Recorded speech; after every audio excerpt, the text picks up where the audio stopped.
What is up, Ravens Flock? Huge shout out for your support for the 410 Sports Talk. James and Glenn are the best in the business. They're killing it right now. They love talking Raven talk. Make sure you go subscribe to their channel. Let's go Ravens. Big trust. Welcome in, everyone, to another episode of 410 Sports Talk. I'm Glenn Martin with my co-host James Haskell.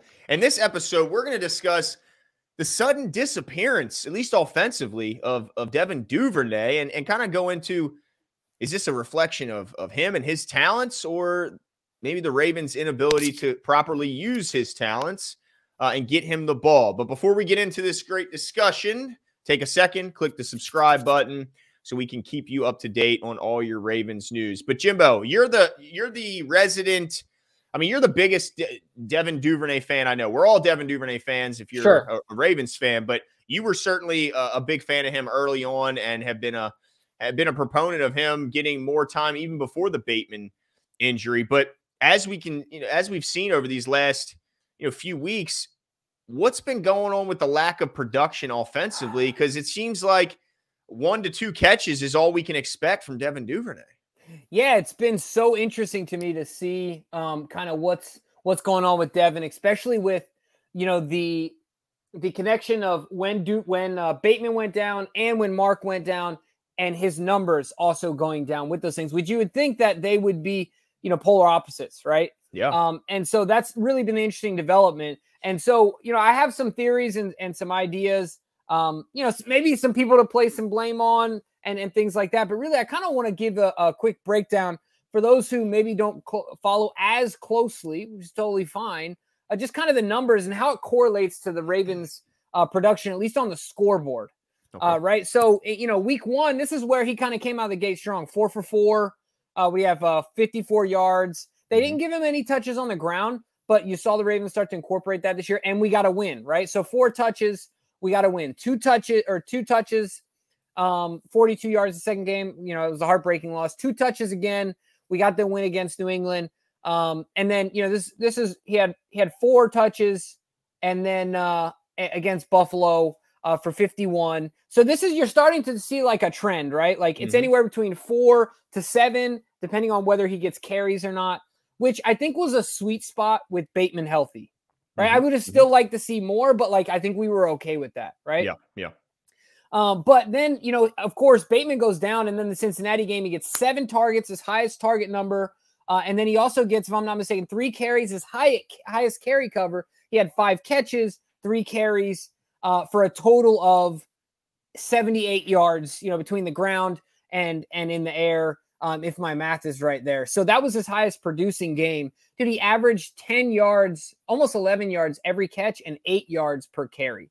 So that was the Devin that I think everybody started to turn the page on and say, okay, we need to take this kid seriously. Yeah. Right. But really quickly, kind of to the point, and the reason we're doing the show, since that game, you'll notice the discrepancy in the Giants game is really the big one, where he had 5 targets and only 1 catch, no carries to go along with that. And my concern is that I wonder if after that, there started to be a little bit of maybe Lamar didn't trust him as much. He threw him the ball 5 times and he only caught it once, which I can dispute those other 4 that were thrown into different stratospheres. But then he went 2 for 3 against the Browns, 4 for 4. We saw a little tick up. But the last 2 games, New Orleans, 1 for 1 for 5 yards, no carries, 1 for 1 for 3 yards against Carolina with 1 carry for 4 yards. So, I mean, it's certainly been trending in the wrong direction, which is weird because Bateman went down. And we've seen Demarcus Russell in this, or Demarcus Russell, oh my gosh. Demarcus Robinson, of course, in this last game kind of take over as far as being our lead pass catcher in the wide receiver room. But this is what I wonder, Glenn. This is the question I want to pose to you. Do you have any concerns? I don't, but I want to know if you do, because I've heard it from other people. Do you have any concerns about his route running ability? Like, that seems to be a thing that's floating around, his ability to get separation in the line of scrimmage. Is that a concern of yours? And do you think that could have anything to do with the reason he's not getting the ball? It is. That's, I think, the area in which he needs to work on still the most. There's no question about him when the ball is in his hands. I mean, no matter how you get his hand, return man, hand it to him, pass it to him, quick screen. He's explosive. He's fearless. He runs hard. and tends to get north-south where some guys like to, get a little east-west too much. So he's fantastic with the ball in his hands.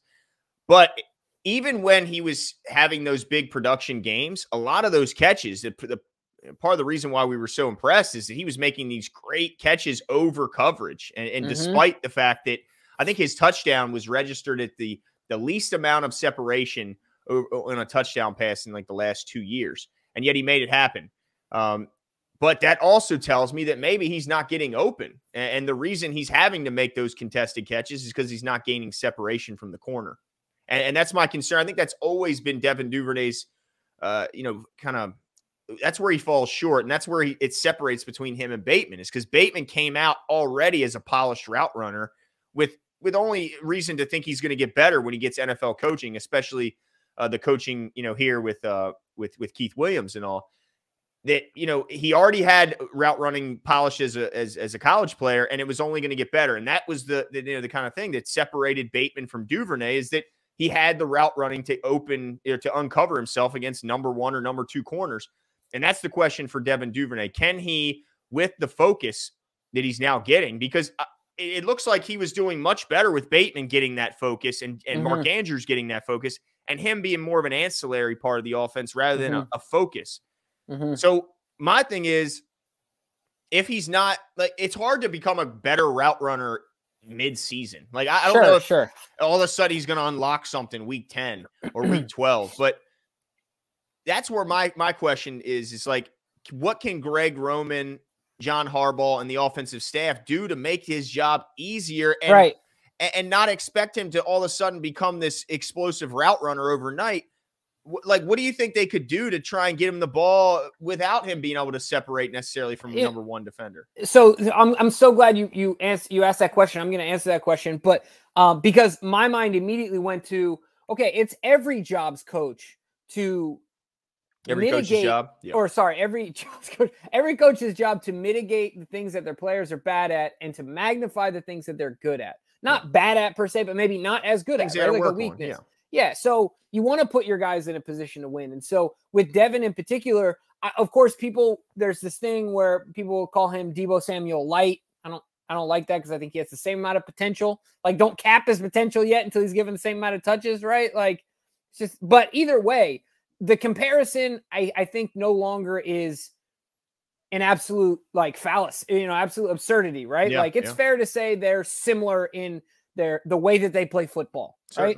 And I don't think anyone would say that Deebo Samuel is a technician in route running either. I would think that's fair to say that, like, Yeah, Brandon Ayuk is known as the better route runner of their tandem. Right. But you'll still notice that, obviously, because of his playmaking ability, the volume in Deebo Samuel's game is substantially higher than Devin Duvernay's, right? Yeah. And so my question back to you, Glenn, of course, we watch the Ravens much closer, but when you think of Deebo Samuel, how do they get him the ball? Yeah, in every way possible. They have him in the backfield with the running back. Even after the acquisition of Christian McCaffrey, they're back there together. And imagine that dual threat. But they get him the ball out of the backfield. They get him the ball in quick screens. They get him the ball, drag route, anything to get this guy the ball and let him see what he can do with it. I mean, both those guys are extremely good at yak. So I think there's a place for, and it's not like we're saying that Devin Duvernay can't run a traditional route tree and all that stuff. It's just that when you're getting the focus of the opposing defense, the primary focus, it's more challenging to get open. When you're facing the number 1 corner, it's more challenging to get open than it is to face the number 2 or 3. So, well, and think about this. I mean, if you think without the ball in his hands, he's at a disadvantage while running a route, we'll say, against a number 1 corner that's really, really good, right? But with the ball in his hands, the advantage then becomes his in a lot of scenarios, right? Yeah. So get him the ball quick, often early. But to answer your question, I think this is what the coaches need to do. They need to double down and just increase his volume.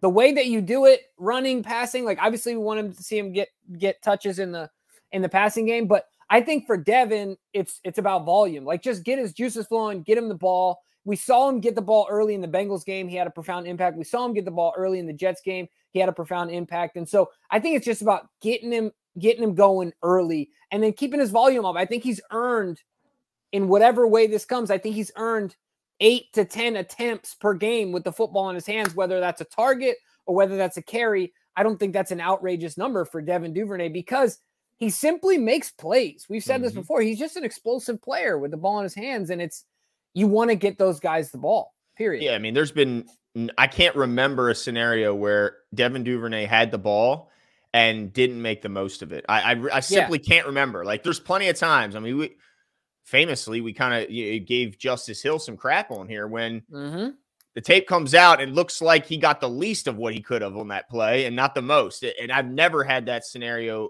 occur with Devin Duvernay. This guy has always made the most of it. My last question to you, Jimbo, is how much responsibility does Lamar Jackson have in helping Devin Duvernay get this ball? Because the targets just aren't there. Yeah. So this is the other part of it, right? Where like there needs to be a commitment to getting your playmakers the ball. And Lamar has no problem with doing that. I'm not saying Lamar has a problem with doing that, but I do think that this year in particular, Lamar is getting suckered into always wanting to make the big play. Like if there is a weakness that I could point out for Lamar this year would be holding the ball too long in the backfield. And that is to a disadvantage to Devin because we want to get him the ball early, right? And get it out there quick. And so I think Lamar has a responsibility to see Devin Duvernay and hit him. You know what I mean? Like do it quick. Don't fall in love with the idea of hitting a home run every time because, hitting a single, like to use the ridiculous analogy here, when you put it in Devin's hands, it's just a wild card, right? Like you don't know what's going to end up happening. So I think there is a certain percentage of this that does fall on Lamar Jackson and making sure that he just sees the read and hits him, right? Like it's just that simple. So, but I think 8 to 10 is a fair number. I don't think that that's outrageous, right? Obviously I'd like it to be more, but yeah, I think that that's where you got to start. Yeah, and I'm assuming when you say 8 to 10, that's a combination of carries and targets. Yeah, 100%. Yeah, because he's just as dangerous, especially with Gus out. I mean, Drake is a good runner, Justice is a good runner, but so is Devin Duvernay with the football. It's just that simple. I mean, when you're the All-Pro returner, you're pretty damn good with the ball in your hands, and we know you do so fearlessly. Still the only guy this year to get it done, right? To get to the house. Yep, he's still the greatest return man in football right now. There's just no debate there. But yeah, the Ravens got to do a better job getting him the ball.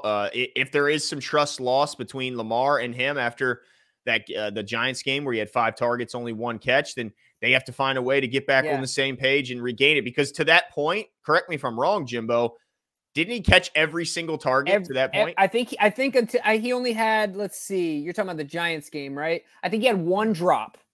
The whole season until that point. Until that. He had so, and I don't even know if it was a drop. You know what I mean? It was a target, not a catch. That doesn't mean he dropped it. Yeah, I'd be surprised if it was a legit registered drop. As a drop. You know what I mean? So I mean, I'd be surprised if confidence was lost in one game when to that point it was perfect. Every target was caught.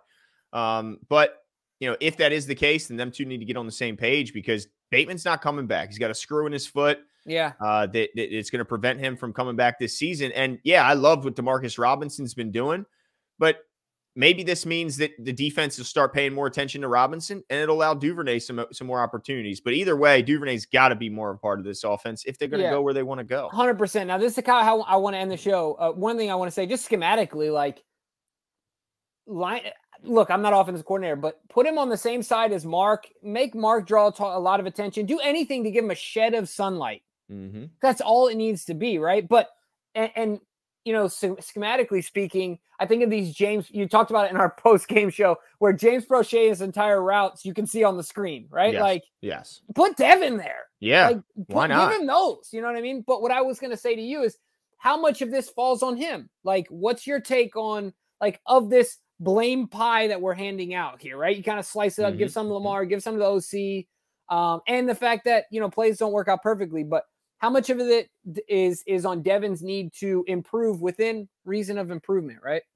Well, I mean, they raved about the amount of improvement he made over the offseason, but my whole thing is, what if, the old saying, Jimbo, the squeaky wheel gets the oil, right? Yeah.